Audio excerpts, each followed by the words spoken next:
das costas. De repente ele pode esquecer alguma coisa ou falar alguma bobagem. A gente é interessante, não sei se todo mundo gosta de assistir filmes antigos, porque é comum, né, a gente não ler, não ter acesso à leitura sobre os deuses antigos, né, gregos, egípcios, né, romanos, né, que não é muito explorado os romanos é sempre explorado mais a guerra, mas eles também tinham os seus deuses, onde Júpiter é o deus, o chamado, seria o pai dos deuses romanos, né? Zeus, o pai dos deuses gregos, né? Se não me engano, Amon, o pai dos deuses egípcios e assim por diante. Por que eu estou falando isso? Porque como nós vamos falar, há muitas moradas na casa do Pai, a gente precisa falar primeiro como é que as pessoas, porque a gente tem que lembrar que esses deuses não criaram os homens, foram os homens que criaram esses deuses, a tal ponto de que eles tinham forma humana, não é? Então, quem já assistiu, se interessar na pesquisa, você vai descobrir, né? Então, Zeus, por exemplo, que é mais conhecido, ele tinha forma humana, era um cara grandalhão grego, né? Com branco, barba, porque para dizer que é mais velho e tudo mais, Deus dos raios, né? E pai dos deuses, humano, com todas as paixões humanas, porque você pode dizer, Jesus foi humano, né? Foi terreno, mas, pelo que a gente lê, né, certos tipos de emoções ele não tinha, de paixões que nós temos, ele não tinha. Mas Zeus, Deus grego, tinha, e os outros deuses também. Por exemplo, os gauleses, de onde vem a cultura francesa, parte dela está assentada entre os gauleses e os celtas, né? Eles tinham 400 deuses, só para vocês terem uma ideia, não é? Que é o que dá fundamento à cultura francesa e que mais tarde, não é? O espiritismo vai surgir dentro dessa cultura que tem por trás, porque essas coisas não se perdem. Então, os gauleses tinham 400 deuses. E esses deuses, a primeira característica principal de todos eles, distanciamento do humano. São distantes do ser humano, impõem medo, em primeiro lugar, e não respeito. Porque respeito não tem nada a ver com medo, não é? Se você tem medo de alguém ou de alguma coisa, você não respeita aquela coisa. Você só tem medo. Só por isso. Respeito é outra coisa. Respeito significa que você reconhece o valor do outro e do respeito você passa a admirar. Então, se um filho tem medo, como antigamente, principalmente hoje está meio diferente, hoje os pais estão tendo medo dos filhos, não é? Mas em outros tempos, os filhos tinham medo dos pais e não respeitam. Talvez no meio alguns tinham. Então, são muitos distantes. E aí, como nós estamos falando de Deus, a gente tem que falar, não é? Temos que falar de uma cultura, porque se você prestar atenção, quem não leu ainda, ou tem o Evangelho segundo o Espiritismo, vai lá no primeiro capítulo, não vim de destruir a lei. E aí você vai perceber que Kardec coloca lá, junto com os Espíritos, as 3 revelações. E quais são elas? Isso, quando está falando revelação, está falando do ponto de vista espiritual, moral e espiritual. Moisés, Jesus e Espiritismo.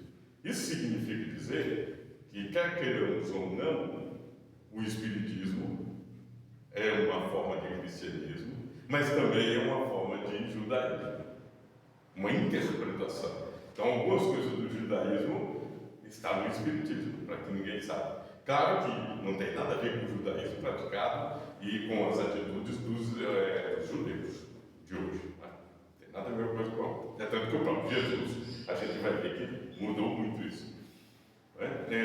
Mas um dos pontos que o Espiritismo pegou, que vem do judaísmo, o Deus único.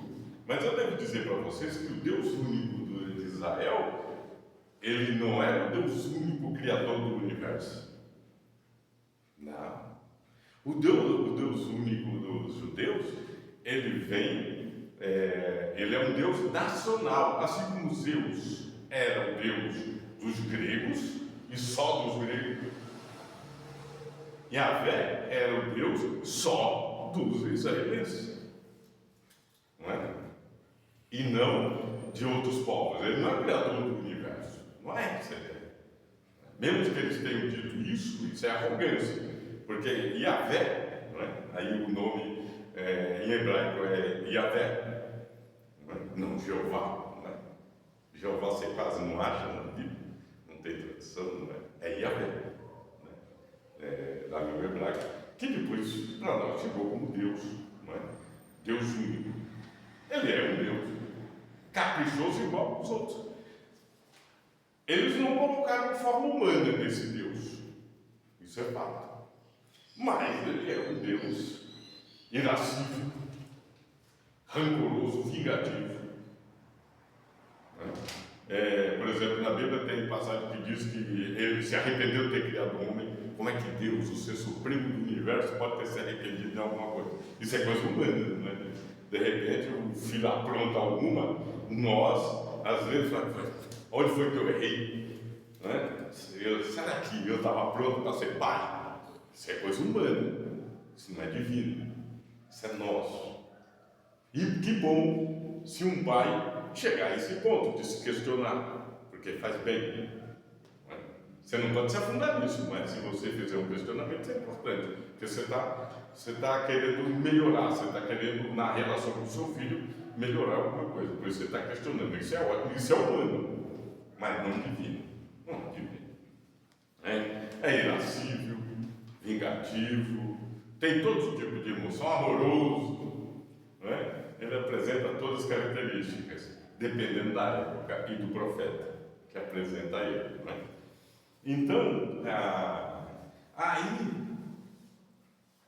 vem um camarada que nós, na língua portuguesa, chamamos de Jesus, que é Yoshua, em hebraico, vem Jesus e muda tudo isso. Ele faz né? E aí, às vezes a gente fala muito de Jesus no meio no Espiritismo, mas a gente, consideramos extremamente relevante, mas é muito mais do que isso. Que se a gente pegar Jesus de Nazaré como um ser humano, que nasceu numa época horrível, diga-se de passagem, né? Não sei se mudou muito, né? Mudou um pouquinho, tá? Mas precisa melhorar algumas coisas. Mas uma coisa é certa, era bem pior naqueles tempos. Em Israel, por exemplo, uma mulher não podia sair sozinha na rua. Ela tinha que sair com um irmão, com um pai, com um primo, ou, né, sempre não podia sair. Nem com as mulheres três. Elas tinham que sempre sair com alguém da família junto. Homem. Só para a gente entender. Hoje. Eu vou ali no centro, vou na igreja, vou no mercado. Também vai na rua. Então, lógico que algumas coisas mudaram e para melhor. Jesus faz uma guinada tremenda quando ele fala que Deus é Pai. Não é? Quando ele fala que Deus é Pai, ele está querendo dizer para nós o quê? Ele cria uma ideia de familiaridade, da gente ser família, nós humanos, e ao mesmo tempo, se você é filho e Deus é Pai, significa que a nossa relação com Deus é mais próxima, já não é mais distante. Deus não está distante, até o ponto de que ele mesmo vai nos dizer que Deus, no fundo, está dentro de cada um de nós. Porque quando ele diz, porque assim, nossa, como fulano parece com o pai, com a mãe, né? Percebeu? Ou seja, o que quer dizer isso? Hoje, na biologia, a gente sabe que é genética, não é? Onde os filhos vão parecer com a mãe e com o pai, porque tem as duas formações. Como Deus é único, então ele é pai e mãe ao mesmo tempo, tudo junto, não é? Então, nós temos, vamos dizer assim, fazendo uma comparação muito ruim, pobre, nós temos a genética divina dentro de nós. Então Deus, nós enquanto espíritos imortais, nós temos uma certa parecência com Deus. Isso até o ponto que na Gênesis diz lá que Deus criou o homem à sua imagem e semelhança. Ele não disse, veja, na Gênesis não está escrito que ele é igual a Deus, disse semelhante. Semelhante não é igual. Pode ser parecido, mas não igual. Isso é importante, né? Para a gente não confundir as coisas. E aí, Jesus aproximou aquele Deus distante. Ele transformou Deus, esse Deus, o Deus de Israel, que era de Israel, ele transformou num Deus universal, criador do planeta Terra, da humanidade, dos outros planetas, e ele sabia disso, né? Tinha esse conhecimento.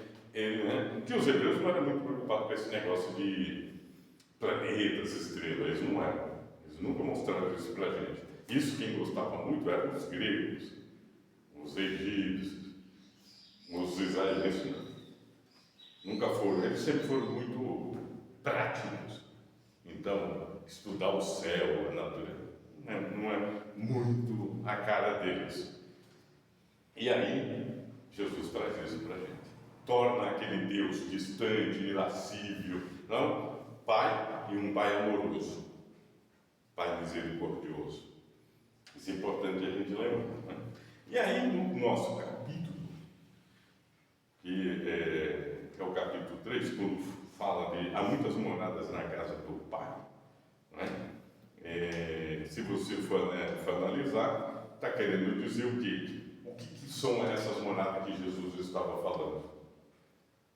São mundos, os mundos que existem por aí. Por exemplo, hoje, não é?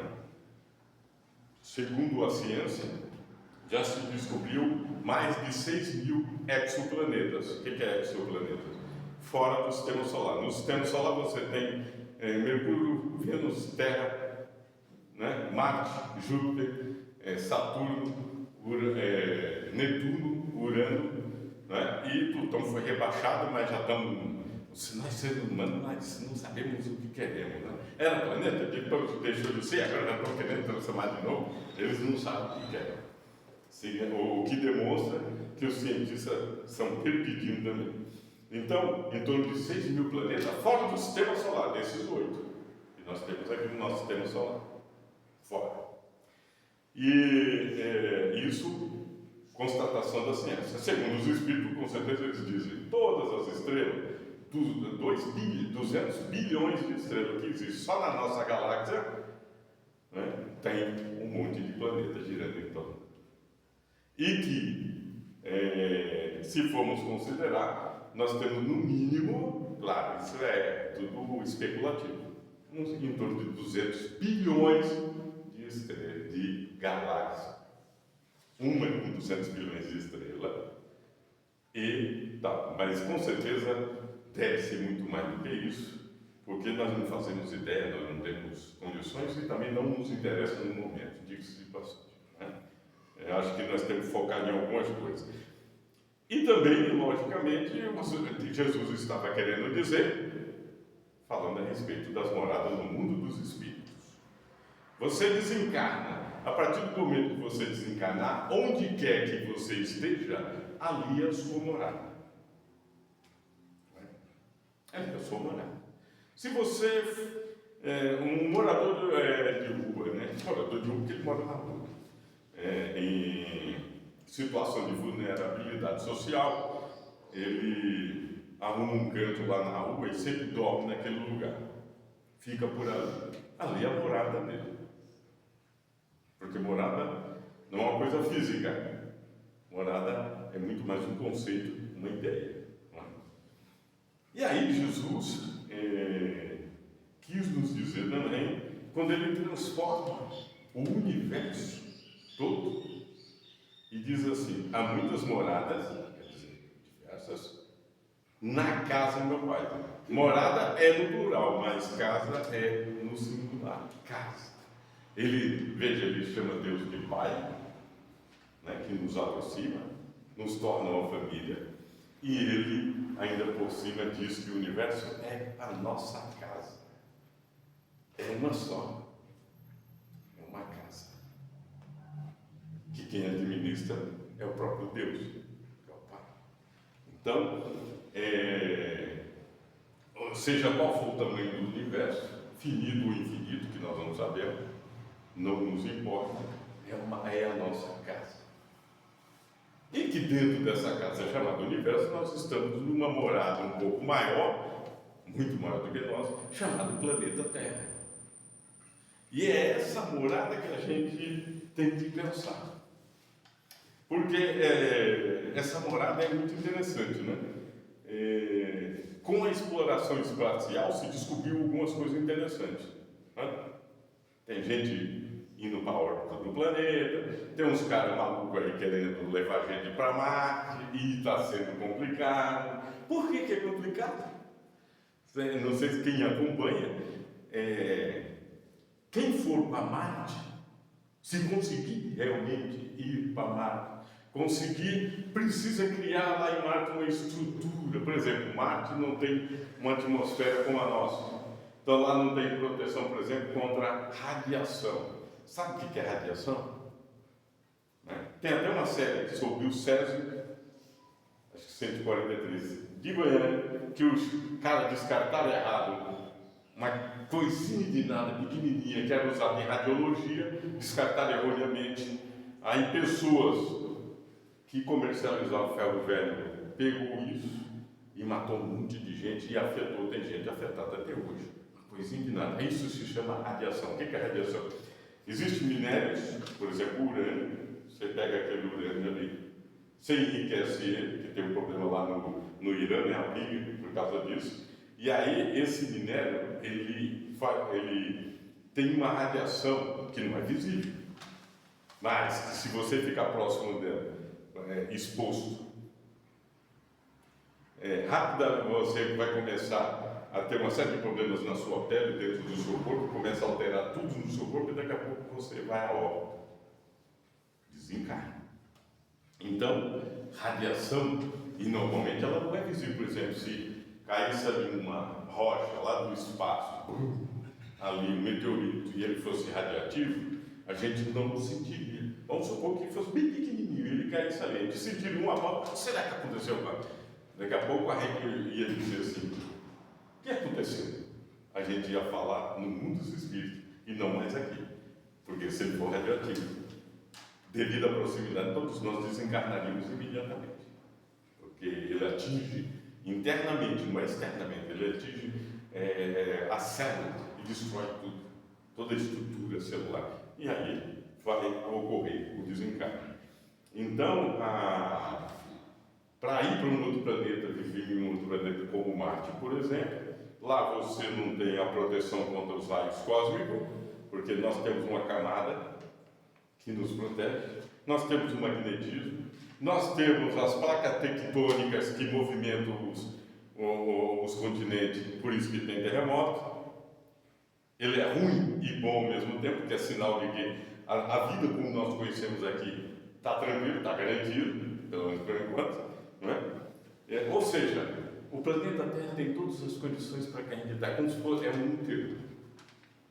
A Mãe Terra é um útero para nós sobreviver, assim como o bebê, como o feto, o embrião se desenvolve no útero da mãe. Nós nos desenvolvemos na Mãe Terra.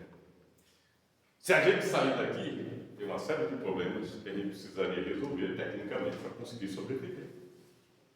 Então, a nossa morada chamada planeta Terra, para nós que somos encarnados, é fundamental e que precisa ser muito bem cuidado.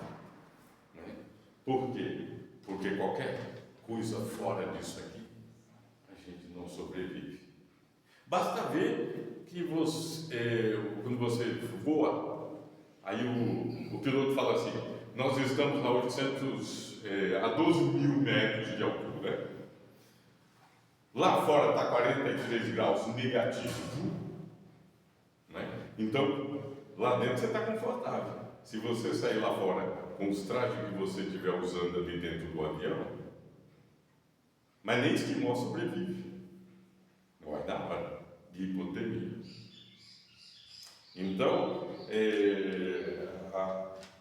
os cuidados, né, com a nossa morada é fundamental. E há uma morada ainda mais importante que nós não podemos nos esquecer. Que às vezes a gente, como diz, ela é perfeita. É uma morada perfeita. Alguns vêm meio bagunçados, mas na maior parte é perfeito. Só que a gente, na nossa caminhada, na nossa vida, a gente acaba fazendo algumas ações, algumas atitudes que destroem. Porque tem o próprio meio, o próprio ambiente, mas a gente também ajuda bastante, que é o nosso corpo físico. O corpo físico é a morada do Espírito. Nós ainda estamos aprendendo a conviver com o corpo físico, essa é a verdade. Mas se a gente souber perceber a importância dele para a gente trataria ele como um templo. Não é? Cuidaria dele como um templo, dentro das nossas condições, dos nossos recursos. A gente cuidaria, mas a maior parte de nós não cuidamos. Porque é lógico que nós temos problemas de alimentação, nós temos problemas de poluição, temos uma série de problemas que podem afetar. Isso é externo. Mas nós podemos cuidar do que colocamos na boca. Porque quando Jesus disse, né, não é muito importante o que entra na boca e sempre que sai, ele estava falando no outro sentido. Porque na realidade é claro que o que entra na sua boca, lógico que você tem que tomar cuidado.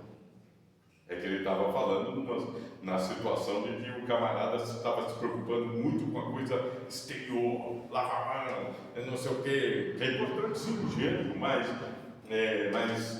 ele quis dar uma lição no seu anfitrião, porque ele era muito apegado aos rituais, não é? Externo, sem se preocupar com o que sai da sua boca para fora, com o que fala, com o que pensa. É isso que ele quis dizer. Mas não quer dizer que a gente não deva ter cuidado com o que a gente põe dentro da nossa boca. Não é? E é pela boca que o peixe morre. E muitos de nós morremos pela boca. E eu não estou falando só de alimentação, não, porque tem coisa que não é alimento. Existe coisa que não vem no leite materno, por exemplo. Tem certas substâncias que se usam no mundo que não vem no leite materno. Mas ela, justamente por isso, se ela não vem no leite materno, então esquece. Não é? Se os animais não consomem essas substâncias, então ela não presta. Porque nós aprendemos a nos alimentar com os animais. Em outros tempos, na selva, quando a gente observava o animal comendo uma fruta, a gente comia. Porque ele comia significa que é saudável para a gente também. Aquele não comia, nós nem passava perto também. Nós aprendemos assim, observando os animais. Então, tem certas substâncias que nós, na sociedade, utilizamos, que os animais jamais utilizarão. Jamais consumirão. Porque aquilo faz mal. E eles sabem, por instinto. E nós, que dizemos que somos inteligentes, a gente joga para dentro do organismo. E não é numa primeira vez que isso vai prejudicar, mas com o tempo, com o hábito, isso vai ser destruído. E mesmo com o alimento, não é? A gente viu, quem já assistiu o nosso lá sabe, não é? André Luiz desencarnou com uma tremenda de uma úlcera, que é uma úlcera quando estoura, não tem mais jeito. O que é uma úlcera? Ela vai, você come certos alimentos, ele vai destruindo a parede do estômago, vai destruindo, formando uma ferida. Enquanto eu tivesse uma ferida, você toma um remédio, você resolve. Mas se você não se preocupa, não vai no médico, e isso vai piorando, e se furar o estômago seu, aquilo estoura, o ácido, tudo que está dentro vai para o seu organismo, e o único jeito é o óbito. Não dá tempo de socorrer. Foi o que aconteceu quando estourou. E naquele tempo de menos recursos ainda, que foi, ele era neto. Mas devido ao fumo, devido a essas comidas muito gordurosas com certeza e outras coisas mais, os hábitos dele de alimentação o levou ao óbito. Então, para a gente entender que o nosso corpo é um templo, que deveria ser cuidado como um templo sagrado, né? Cuidado, higienizado e tudo mais. Mas a maior parte de nós não fazemos isso. Algumas pessoas fazem, mas nem todo mundo faz. É só ver, né? As reportagens. Quando você tem, tem 100 anos, então, mas como é que você fez para viver? Quando você vai ver a vida daquele indivíduo, você vai perceber que ele levou uma vida o mais saudável que foi possível ele viver, lógico. Né? A gente sabe também que não é 100%, né? Que tem uma série de complicações. E a gente tem que lembrar, né? Quer queiramos ou não, que estando nesse planeta, nós compartilhamos essa nossa morada com 8 bilhões, em torno de 8 bilhões de pessoas, de irmãos. Porque, como Jesus disse, né? Quando ele disse Pai, ele nos tornou família. E, ao nos tornar família, né? Ou seja, ele deu a ideia de família. Porque já era, a gente sempre foi, mas a gente não entendia isso. E ele veio e falou: eu diria que a coisa mais importante que Jesus fez foi isso, aproximar nós de Deus e tornar a gente uma família. Porque ao nos tornar família, irmãos, a gente, tendo essa ideia, mesmo com as dificuldades, com os conflitos que possam existir, mas essa ideia ajuda a gente a minimizar esses conflitos, o máximo que for possível. Então, é importante lembrar que nós vivemos numa morada. Né? E, como você diz, você está dentro de uma morada, de uma casa. Vamos fazer o melhor para essa casa? Para viver o melhor para o seu homem? Não tem outro jeito. Nós moramos aqui. Não há uma confusão, por quê? Todo mundo aqui precisa comer, todo mundo aqui precisa se vestir, todo mundo precisa ter saúde. Então a gente precisa arrumar um jeito de viver melhor uns com os outros. E aí, todo mundo entende isso? Não. Então aqueles que entendem têm que começar a fazer. E lembrando que uma andorinha só faz verão. Porque sempre começa com uma andorinha, depois as outras vão junto. Aí aparece o outro, olha que interessante. Umas não quer, outras quer, mas vai aumentando o negócio. Então dá pra gente, é possível fazer. O mundo está maluco? Está virado em perna pro ar? A gente vê hoje, você toma um susto, né? Sacerdote de determinada religião extremamente numerosa, que não é a católica, dizer, né, que tem sacerdote que vai fugir do país, mas não é fugir para o exterior, porque, como dizer, por querer fazer isso, não é falar para o exterior, tá? Não, é fugir porque se tornou um estelionatário, significa dizer, dando golpe nos seus fiéis dentro da sua igreja. E que em algum momento isso vai ser descoberto, pode estar sendo investigado, se a pessoa falou isso, não é? E é colega, né? São os colegas.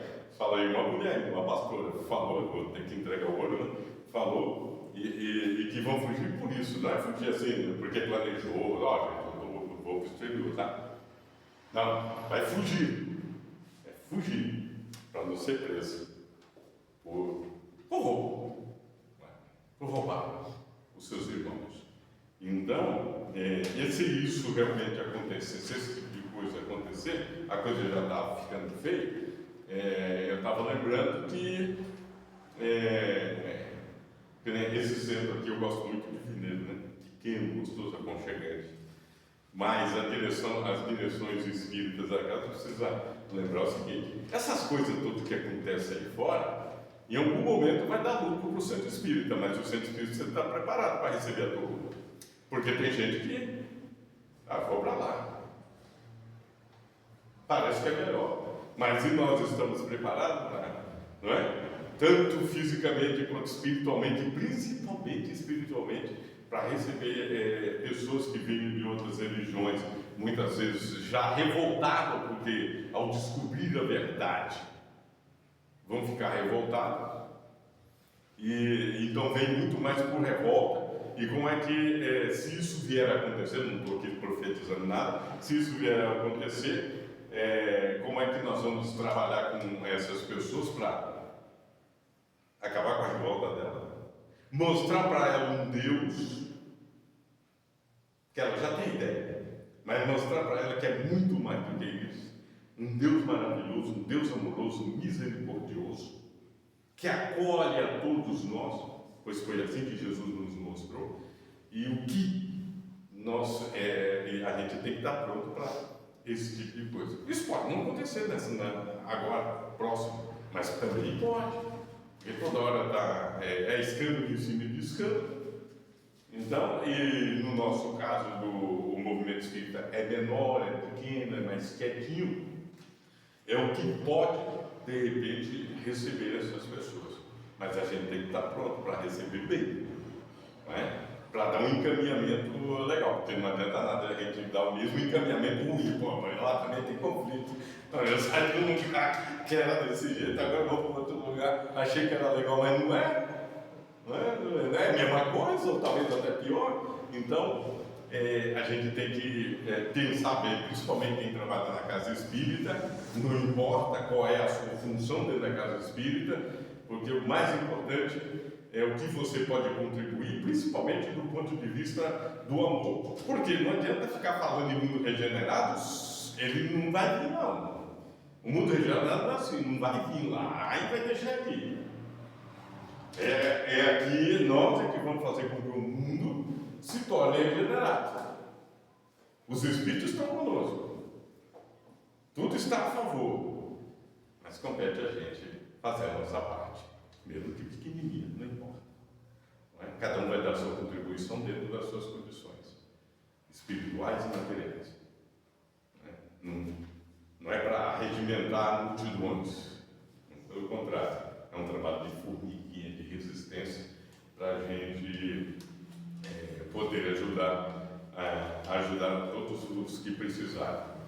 Porque em algum momento, de repente, a casa espírita pode ficar cheia demais e a gente precisa tratar, porque nessa casa tem várias atividades que eu vi, não é? É uma casa pequena e tem bastante atividade, isso é muito bom. Mas é sempre bom, não é?